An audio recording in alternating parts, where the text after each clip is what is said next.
Good morning, traders. It's Monday, 8 a.m. Chicago time, the 26th of October, 2015. Derivatives trading involves substantial risk of loss and is not suitable for all investors. Past performance is not indicative of future results. This morning's news is very light. At around 7:45 or so Chicago time last night, we heard from the People's Bank of China saying that interest rates liberalization is one of key reform policies that the bank is working on. In the overnight session that caused a small pop and a retrace in the S&P futures. Not much follow through there. The only other news I see is Germany's October IFO Business Climate Survey came in at 108.2 versus 107.8 estimated. Current Assessment Survey 112.6 versus 113.5. That also caused a reaction, although the market was selling off just before the number. Looking ahead at today, we have new home sales, U.S. new home sales at 9 a.m. Central, 10 Eastern, expecting 550. We're also looking for Dallas Fed manufacturing activity at 9:30 Central, negative 6.5.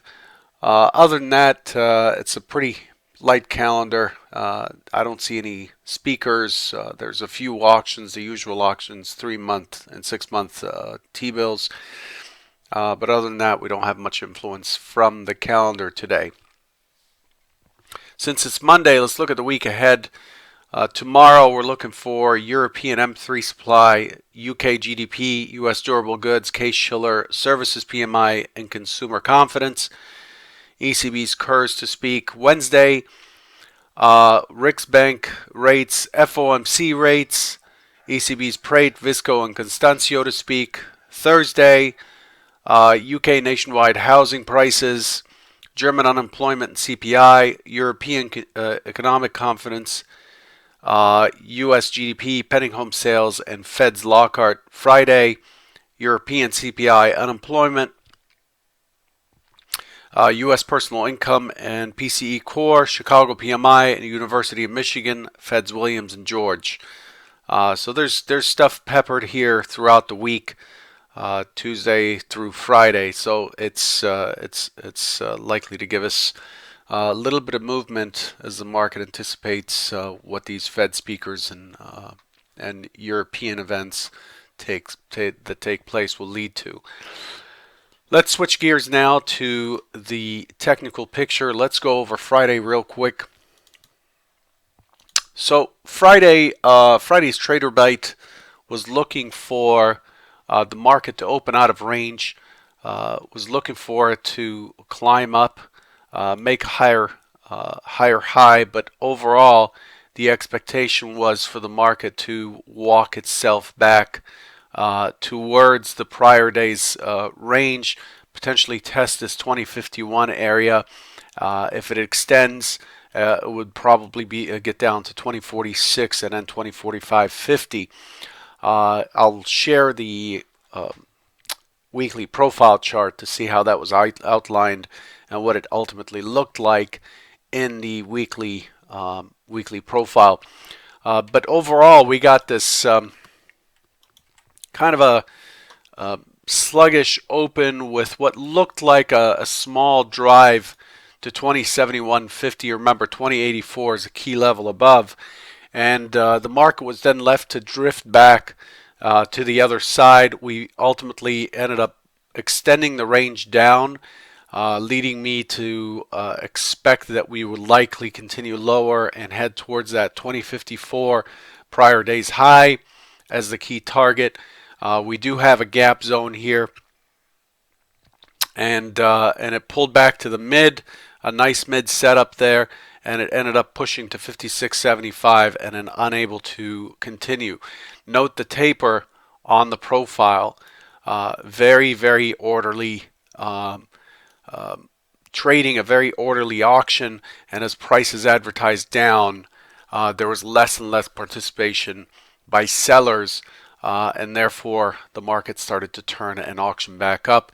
Multiple taps again on the mid, and then once that got taken, then we went neutral, which means we broke both sides of the initial balance, the first hour of trading, and then what we had is a neutral normal day. This looked like, the way it closed with a local double bottom there, this looked like it was likely to continue lower overnight, and it did. Currently it's trading at 2065.50 with a high at 2066.75. Very uneventful overnight session last night. So having been neutral, it would have been a little more interesting if it had pushed up first and then gone neutral later in the day. That would give us a more solid reversal down type swing.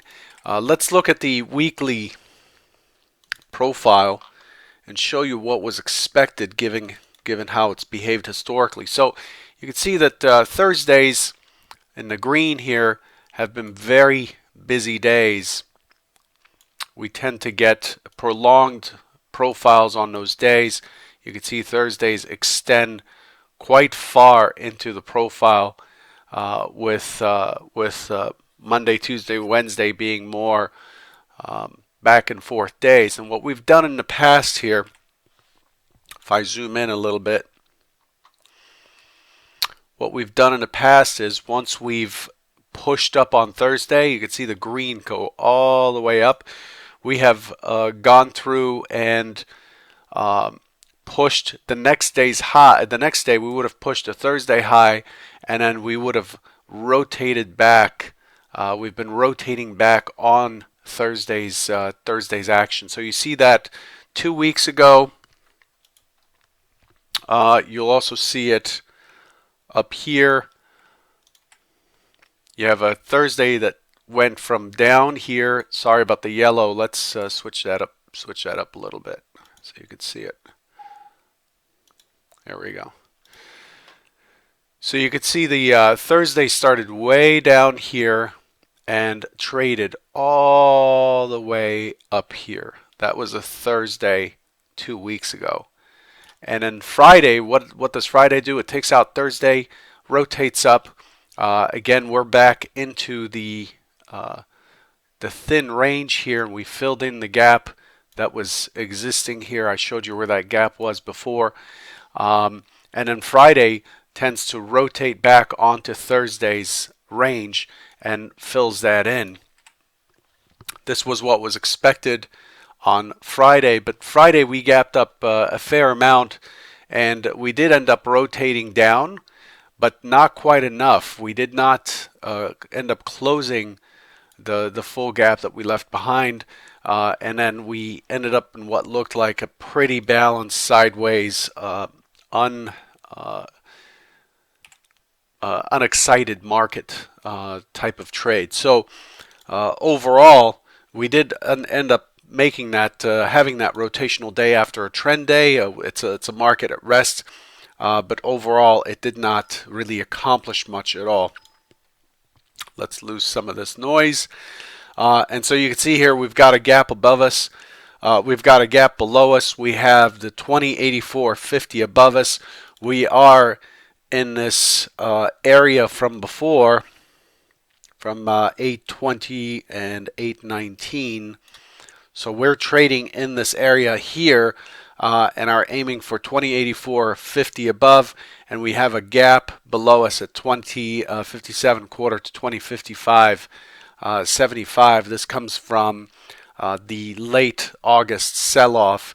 We've really come a long way towards recovering some of that action. You could see that the gap zone below is touched by 2 ticks at with the low at 2056.75 on Friday before the market found buyers. This morning, the skew overnight is downwards. All morning, it has taken up since the European release. It has taken up a more bullish tone and is pushing the overnight high. We do have 2069 above us as a magnet, and it looks like we're headed that way for the open. This is pretty aggressive price action here for such a quiet session. Overall, what I'm expecting on the open is, since we are opening in range in value, it looks like I'm expecting it to touch that 2069 with a pretty high probability. I'm expecting it to continue pushing the overnight high. The value area is fairly valid, even though it looks kind of weird. It's a bit of a box rather than a nice taper like we'd want to see normally in a normal distribution. And an orderly auction. We do have a funny looking profile, but overall the value is valid here. Overnight point of control is right at the value low, and that's going to act as a support area initially for the open. So the expectation is for the market to have a two-way open. I expect there to be short-term interest in play, and I expect it to be fairly choppy this morning. But I don't expect wide rotations. There's not much to disagree on here.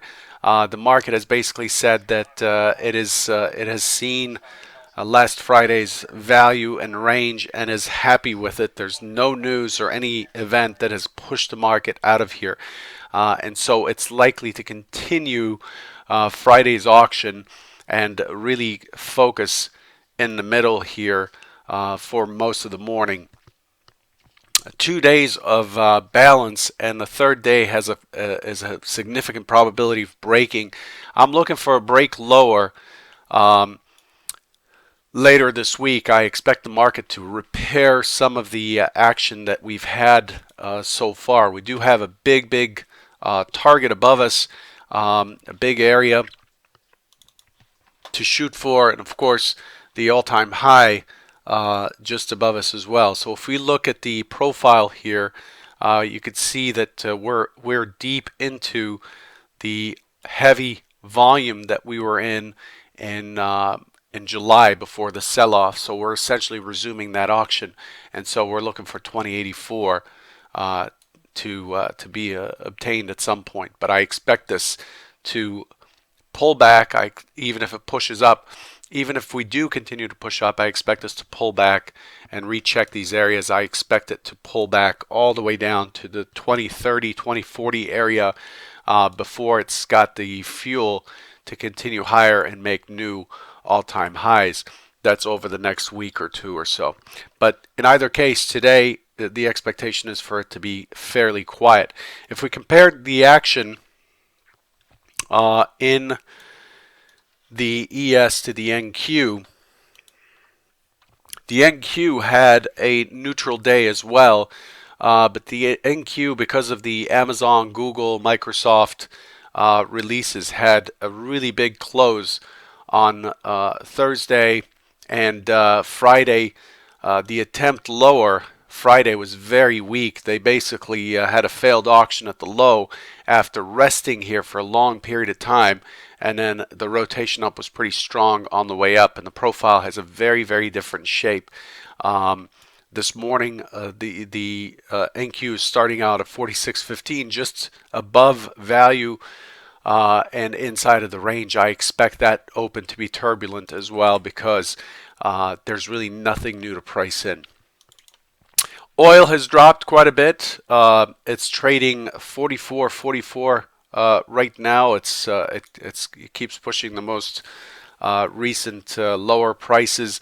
Keep an eye on that as well. But other than that, I really don't have anything of significant probability to share with you for this morning, other than just wait out. I would wait out the first 15-20 minutes to see if there's any dominant force. If not, if you don't see it pushing in one direction with strength, I would definitely take it easy and back off and expect that short-term traders are in control. And when short-term traders are in control, the expectation is for it to be fairly choppy, stop hunting and things like that. Good luck today, and I'll catch you tomorrow. Take care.